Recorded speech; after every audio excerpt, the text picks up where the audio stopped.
Hello everyone, साथियों आज हम एक ऐसे विषय की शुरुआत करने जा रहे हैं जिसके बारे में कुछ न कुछ जानकारी आपको पहले से ही है, क्योंकि इस विषय का संबंध हमारे समाज से ही है। विषय का नाम है समाजशास्त्र।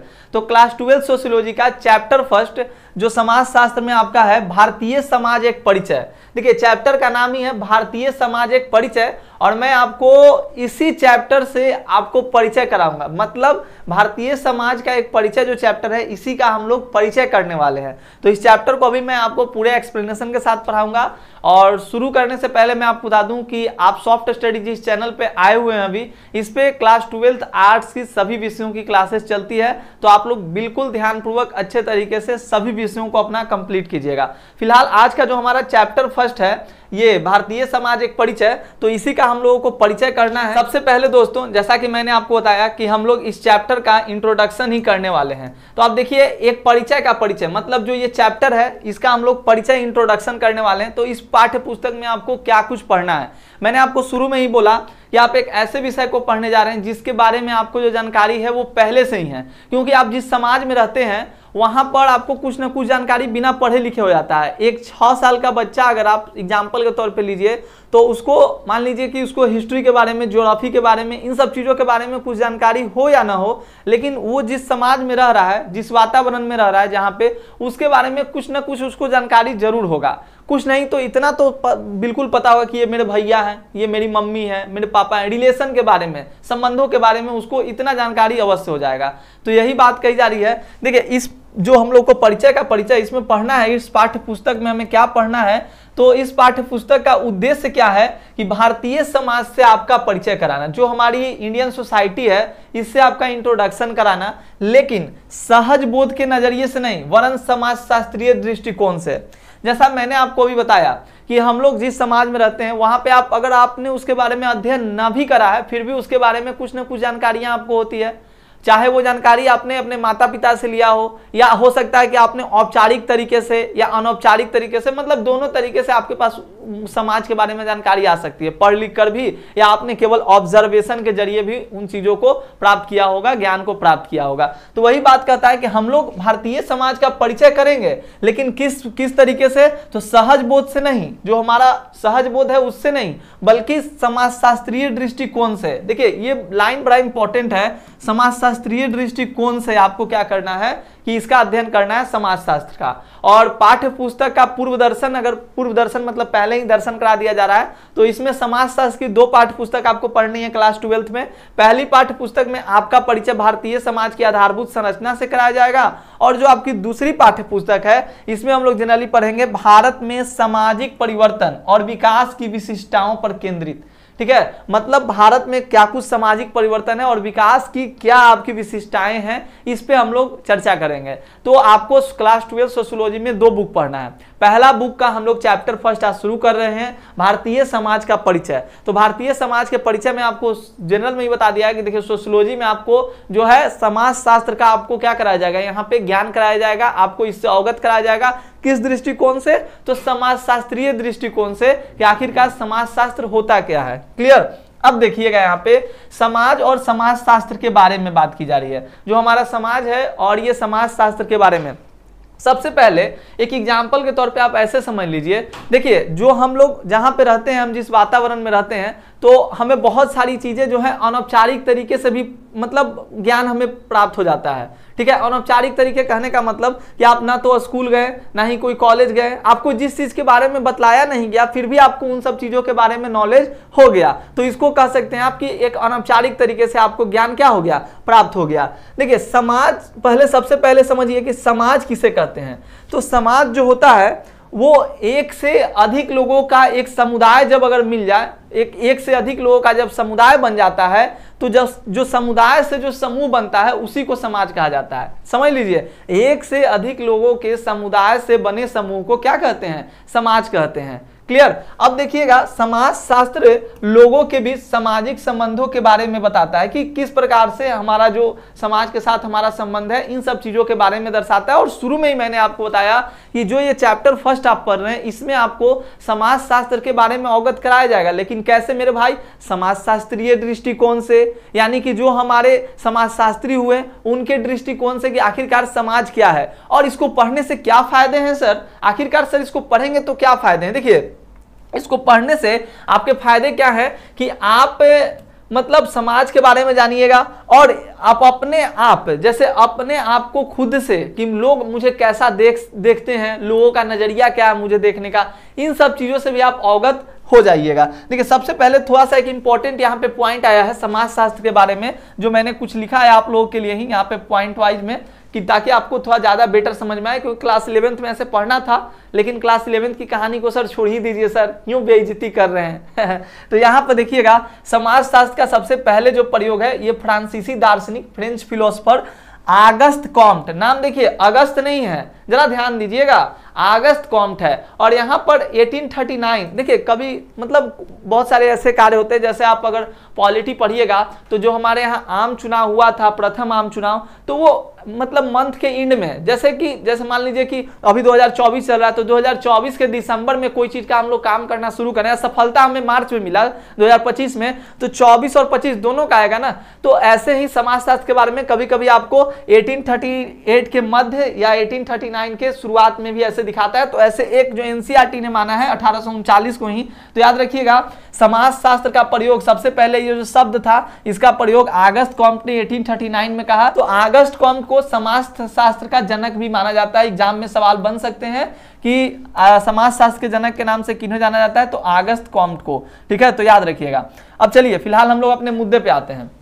बात कर रहे थे कि समाजशास्त्र के बारे में हम लोग परिचय ले रहे, तो मैंने आपको स्टार्टिंग में क्या बोला, एक मेरा वाक्य आपने सुना होगा कि आज हम एक ऐसे विषय को पढ़ने जा रहे हैं दोस्तों जिसके बारे में हम लोग शुरुआत जो है ना वो शून्य से नहीं, इसके बारे में लोगों को पहले से भी जानकारियां है, ठीक है। समाजशास्त्र एकमात्र ऐसा विषय है जो बिना पढ़े हुए ही आपको इसके बारे में नॉलेज हो जाता है। क्यों? क्योंकि आप जिस समाज में रह रहे हैं, जिस समाज का आप अंग हैं, वहां पे आपको इन सब चीजों के बारे में, सिंपल सा बात है, जिस वातावरण में आप रहिएगा उसके बारे में कुछ ना कुछ by the help of observation, मतलब आप प्रेक्षण के जरिए भी उन चीजों को ऑब्जर्व करके सीख जाते हैं। जैसे मैंने एग्जांपल के तौर पे आपको बताया कि एक 6 साल का बच्चा, उसको हिस्ट्री के बारे में कुछ नॉलेज नहीं होगा, पॉलिटी के बारे में कुछ नॉलेज नहीं होगा, लेकिन अगर आप उसको से पूछेगा ये कौन है बउआ, तो बोल रहा है मम्मी, मामू, चाचा, नाना, तो इसके बारे में तो उसको जानकारी होगा ही नहीं जी, तो कुछ ना कुछ तो जानकारियां हो जाती है। तो वही कहता है कि यह एक ऐसा विषय है जिसमें कोई भी शून्य से शुरुआत नहीं करता है, सभी को समाज के बारे में पहले से ही कुछ ना कुछ पता होता है,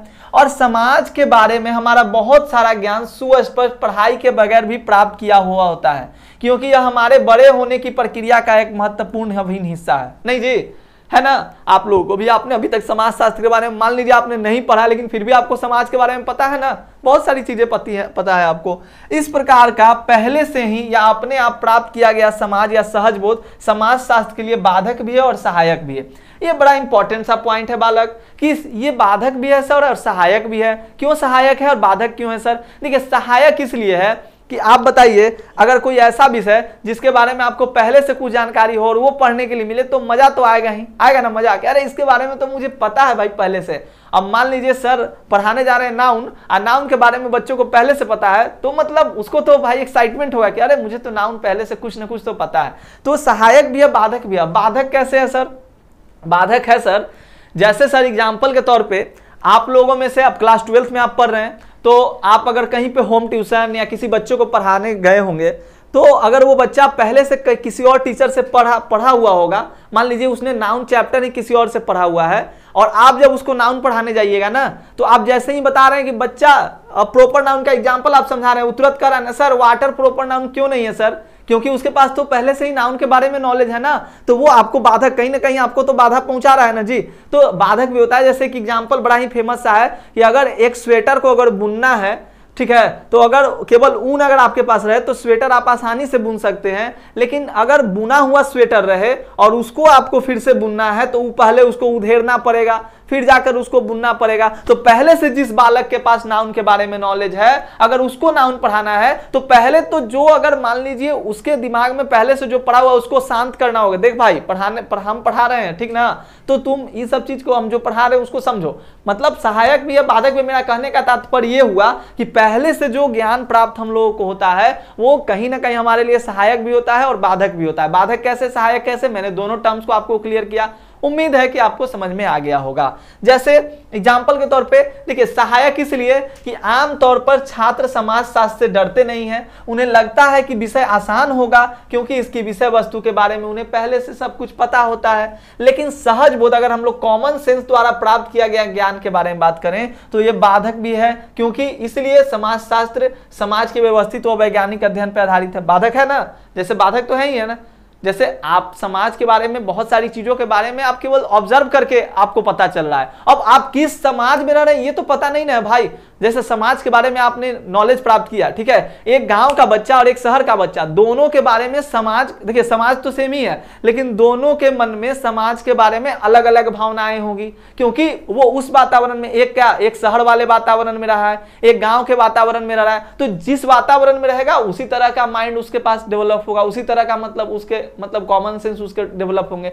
तो ये यहाँ पे बात कही जा रही है कि यह इसलिए समाजशास्त्र समाज में व्यवस्थित व वैज्ञानिक अध्ययन पर आधारित है। मतलब समाजशास्त्र हम लोग पढ़ेंगे तो वो समाजशास्त्रीय दृष्टिकोण से पढ़ेंगे बालक। मेरी बात आपको समझ में आ रही है ना, एकदम सीधा सीधा शब्दों में समझा रहा हूं, उम्मीद है कि एकदम बिल्कुल अच्छे से समझ में आना चाहिए। देखिए एग्जाम्पल बड़ा फेमस सा वही है कि किसी बुने हुए स्वेटर या अन्य वस्त्र को नए सिरे से बनने के लिए पहले की बुनाई को उधेड़ना पड़ता है। ठीक उसी तरह से समाजशास्त्र को सीखने से पहले हमें समाज के बारे में अपनी पूर्व धारणाओं को उधेड़ना पड़ता है कि नहीं जी। तो समाजशास्त्र का हम लोग अध्ययन करेंगे किस तरीके से, समाजशास्त्रीय दृष्टिकोण से, जो कि हम लोग चैप्टर 2 से शुरुआत करेंगे। अब देखिए वास्तव में समाजशास्त्र को सीखने के प्रारंभिक चरण में मुख्यतः भूलने की प्रक्रिया ही शामिल है। अतः हमारा बिना सीखा गया ज्ञान या सहज सामान्य बोध अक्सर हमें सामाजिक वास्तविकताओं का केवल एक हिस्सा ही दिखलाता है। इसके अतिरिक्त यह सामान्यतः हमारे अपने सामाजिक समूह एवं हितों मतों की तरफ झुका हुआ होता है ना जी, नहीं झुका हुआ होगा। अब मान लीजिए कि समाज में आप जान रहे हैं, एग्जाम्पल के तौर पे जैसे एक बड़ा ही मतलब फेमस सा वाक्य है कि अपने पापा जो हैं सबको अच्छे लगते हैं लेकिन अपने चचा जो हैं वही सबको दुश्मन लगते हैं, है कि नहीं। पापा सबको, मतलब आपका चचेरा भाई भी है, अगर उसके पिताजी भी अगर आपके पापा से लड़ाई कर रहे हैं ना तो आपको अपने पापा ही अच्छे लगेंगे लेकिन आपके अपने चाचा अंकल जो हुए वो आपको खराब लगेंगे। लेकिन उसके लिए क्या है, जो उनका बेटा है उनके लिए उनके पिताजी अच्छे हैं और आपके पिताजी उनके लिए बुरे हैं। तो यही बात कहा गया है कि जो हम लोग ज्ञान प्राप्त करते हैं सहज बोध से वो सामाजिक समूह के हितों एवं मतों की तरफ झुका होता है, मतलब अपने अपने हित के तरफ झुका होता है, ठीक है। इसीलिए समाजशास्त्र का जो अध्ययन करना है ना बालक, मेरे दोस्त मेरे भाई, वो किस तरीके से हम लोग को करना है, समाजशास्त्रीय दृष्टिकोण से, ठीक है। नहीं तो यही दिमाग में लग रहा है कि मेरे पापा ही सही है मेरे चचा ही गलत है ना। तो याद रखिएगा समाजशास्त्र आपको यह दिखा सकता है कि दूसरे आपको किस तरह देखते हैं, यूं कहें कि आपको यह सिखा सकता है कि आप स्वयं को बाहर से कैसे देख सकते हैं, जिसे स्ववाचक भी कहा जाता है या आत्मवाचक भी कहा जाता है। तो ये भी आपके एग्जामिनेशन में सवाल बन जा सकते हैं कि स्ववाचक से क्या समझते हैं, आत्मवाचक से क्या समझते हैं। तो जरा ध्यान रखिएगा। देखिए समाजशास्त्र आपको समाज में पाए जाने वाले विभिन्न प्रकार के समूहों, उनके आपसी संबंध हो एवं आपके अपने जीवन में उनके महत्व के बारे में बतलाता है। और मैं आपको बता दूं दोस्तों, समाजशास्त्र बहुत ही अच्छा विषय है, क्योंकि आप देख रहे हैं इसका उद्भव 1839 1838 हुआ, तो उस समय बहुत सारे विषय उससे पहले बन चुके थे। दिस इज मिक्सचर, ये क्या है, मिक्सचर है, मिश्रण है। इसको पढ़ने से आपको बहुत सारी चीजों के बारे में ज्ञान होगा। इसमें देखिएगा आप पॉलिटिक्स से पढ़िएगा, पूरा समाज में भाई सब चीज आता है, इतिहास से लेकर सब चीज आता है। तो यहाँ पर हर चीज के बारे में आपको क्या करना है, पढ़ना है मेरे दोस्त, क्लियर। तो एक प्रसिद्ध अमेरिकी समाजशास्त्री थे जिनका नाम है सी राइट्स मिल्स, याद रखिएगा सी राइट्स मिल्स साहब हैं। इन्होंने लिखा था क्या कि समाजशास्त्र आपकी व्यक्तिगत परेशानियों एवं सामाजिक मुद्दों के बीच की कड़ियों एवं संबंधों को उजागर करने में मदद कर सकता है। अब व्यक्तिगत परेशानी मतलब विभिन्न प्रकार की व्यक्तिगत चिंताएं, समस्याएं, ये सब आपके कही जा रही है। मतलब मिल्स का कहना था कि समाजशास्त्र जो है आपकी व्यक्तिगत परेशानियों एवं सामाजिक मुद्दों के बीच संबंधों को उजागर करने में मदद कर सकता है। क्या मतलब आपकी क्या चिंताएं हैं, क्या आपका मतलब व्यक्तिगत प्रॉब्लम्स है, इन सब चीजों को उजागर करने में ये अपना कार्य कर सकता है। ये मिल्स का कहना था। कहां के थे मिल्स जी? तो ये अमेरिका के थे, ठीक है, तो याद रखिएगा मिल्स अमेरिका के और ऑगस्ट कॉम्ट फ्रेंच, ठीक है, याद रखिएगा।